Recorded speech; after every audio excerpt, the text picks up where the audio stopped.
Hello dear friends, പുതിയൊരു വീഡിയോയിലേക്ക് വീണ്ടും സ്വാഗതം. ഇന്ന് നമ്മളിവിടെ തയ്യാറാക്കി കാണിക്കുന്നത് ഒരു അടിപൊളി തേങ്ങ അരച്ച മത്തിക്കറിയാണ്. ഇതിൽ തക്കാളിയൊന്നും നമ്മൾ ചേർത്ത് കൊടുക്കുന്നില്ല. നമുക്ക് വീഡിയോയിലേക്ക് കടന്നാലോ? ഇതിന് വേണ്ടിയിട്ടൊരു 250 ഗ്രാം മത്തി വലുതായതുകൊണ്ട് ഞാൻ രണ്ടായി കട്ട് ചെയ്തെടുത്തിട്ടുണ്ട്. ചെറുതാണെങ്കിൽ നിങ്ങൾക്കൊരു 10 എണ്ണം വീതം എടുക്കാം. ഇതിലേക്ക് ആദ്യം കുറച്ച് നാരങ്ങാനീര് ഒഴിച്ചു കൊടുക്കാം. കുറച്ച് സമയം ഇത് നമുക്ക് മാരിനേറ്റ് ചെയ്യാൻ വെക്കണം. അതുകൊണ്ട് മസാലകളൊക്കെ ചേർത്ത് മിക്സ് ചെയ്ത് കൊടുക്കാം. ഒരു 1/2 ടീസ്പൂൺ മഞ്ഞൾപ്പൊടി, 1 ടീസ്പൂൺ കാശ്മീരി മുളക് പൊടി. കാശ്മീരി മുളക് പൊടി ചേർത്ത് കൊടുത്താൽ നമുക്ക് കറിക്ക് നല്ല കളറ് കിട്ടുന്നതായിരിക്കാം. ആവശ്യത്തിന് ഉപ്പ്.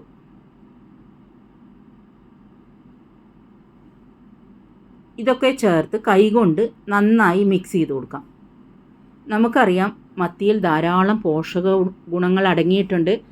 ഒമേഗ 3 ഫാറ്റി ആസിഡ്സ് നമ്മുടെ ആരോഗ്യത്തിന് വളരെ പ്രധാനപ്പെട്ട ഒരു പോഷക ഗുണമാണ്. അത് ധാരാളം മത്തിയിൽ അടങ്ങിയിട്ടുണ്ട്. ഇത് നമുക്ക് കുറച്ച് നേരം മാരിനേറ്റ് ചെയ്യാൻ മാറ്റി വെക്കാം.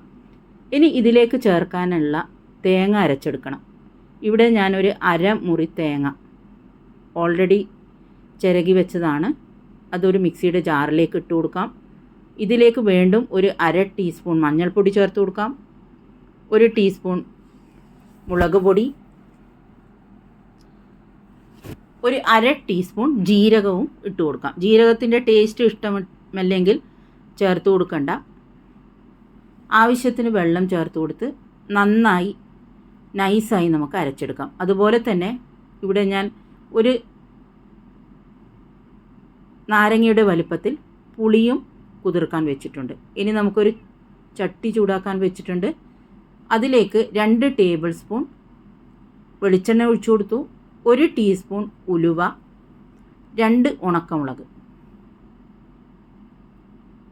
ഉലുവ പൊട്ടുമ്പോഴത്തേക്കും നമുക്ക് ഒരു കഷ്ണം വലിയ ഇഞ്ചി ചതച്ചെടുത്തത്, ഒരു 5 വെളുത്തുള്ളി ഇവ ചേർത്ത് കൊടുത്ത് അതിൻ്റെ പച്ചമണം മാറുന്നവരെ ഇളക്കി കൊടുക്കാം. ഇതിലേക്ക് ഒരു 8 ചെറിയ ഉള്ളിയാണ് ഞാൻ ചേർത്ത് കൊടുത്തിരിക്കുന്നത്. നിങ്ങളെ കയ്യിൽ ചെറിയ ഉള്ളി ഇല്ലെങ്കിൽ വലിയ ഉള്ളിയും ചേർത്ത് കൊടുക്കാം. പക്ഷേ ചെറിയ ഉള്ളി ചേർത്ത് കൊടുത്താലാണ് മീൻകറിക്ക് നല്ല സ്വാദുണ്ടാവുക. ഇതും ഒന്ന് നല്ല സോഫ്റ്റ് ആവുന്നത് വരെ ഇളക്കി കൊടുക്കാം. കുറച്ച് കറിവേപ്പില ചേർത്ത് കൊടുക്കാം. വീണ്ടും എല്ലാം ഒന്ന് ഇളക്കി കൊടുക്കാം. ഇപ്പോൾ ഉള്ളിയുടെ പച്ചമണമൊക്കെ മാറി വന്നിട്ടുണ്ട്.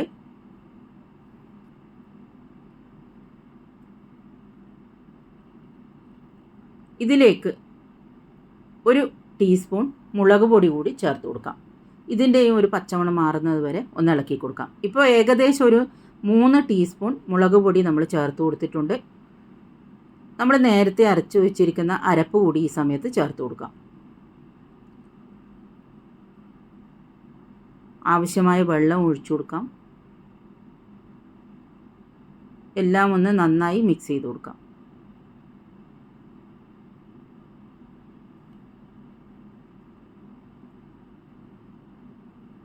ഒന്ന് ഇളക്കി കൊടുത്തതിന് ശേഷം നമ്മൾ നേരത്തെ കുതിർത്ത് വെച്ചിരിക്കുന്ന പുളി കൂടി ഇതിലേക്ക് പിഴിഞ്ഞൊഴിക്കാം. നിങ്ങൾക്ക് വാളൻപുളിക്ക് പകരം കൊടംപുളിയും ഇതിനു വേണ്ടിയിട്ട് ഉപയോഗിക്കാം. ഏത് ചേർത്ത് കൊടുത്താലും നല്ല ടേസ്റ്റായിരിക്കും.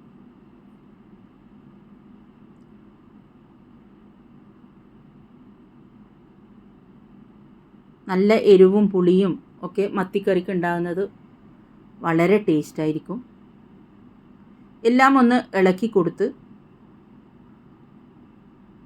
ഒരു 5 മിനിറ്റ് നേരം തിളക്കുന്നത് വരെ വെയിറ്റ് ചെയ്യണം.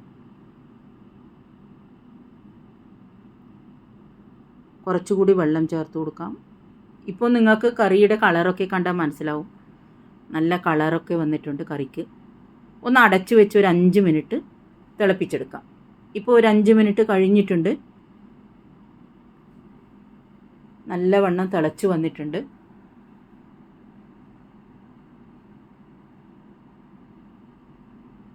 ഈ സമയത്ത് നമുക്കിതിലേക്ക് ഒരു 4 പച്ചമുളക്, 5 or 6 പച്ചമുളക് നിങ്ങൾക്ക് ചേർത്ത് കൊടുക്കാം. എത്ര പച്ചമുളക് ചേർത്താലും കറിക്ക് വളരെ ടേസ്റ്റായിരിക്കും. കുറച്ച് കറിവേപ്പില കൂടി ചേർത്ത് കൊടുത്തിട്ടുണ്ട്. നമ്മൾ ഇതുവരെ ഉപ്പ് ചേർത്ത് കൊടുത്തില്ല. കുറച്ച് ഉപ്പ് കൂടി ഈ സമയത്ത് ചേർത്ത് കൊടുക്കാം.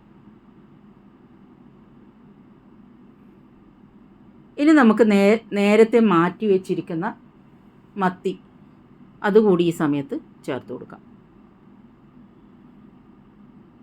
മത്തിയൊന്നും കുക്കാവാൻ അധികം ടൈം എടുക്കില്ല. അതാണ് നമ്മൾ മത്തി ലാസ്റ്റ് ചേർത്ത് കൊടുക്കുന്നത്. എല്ലാം ഒന്ന് നന്നായി മിക്സ് ചെയ്ത് കൊടുക്കാം.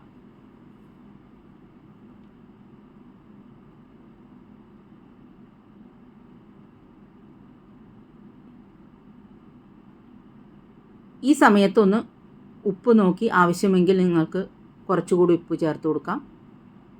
ഇനി ഇതൊന്ന് അടച്ചു വെച്ച് ഏകദേശം ഒരു 10 മിനിറ്റ് തിളക്കാൻ വെക്കണം.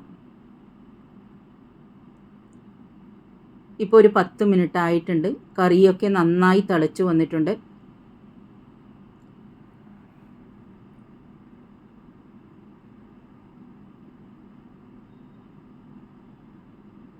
ഈ സമയത്ത് വേണമെങ്കിൽ 1 ടീസ്പൂൺ വെളിച്ചെണ്ണ നിങ്ങൾക്ക് ഒഴിച്ചു കൊടുക്കാൻ, പച്ച വെളിച്ചെണ്ണ. പക്ഷേ ഞാൻ അതൊന്നും ഒഴിച്ചു കൊടുക്കുന്നില്ല.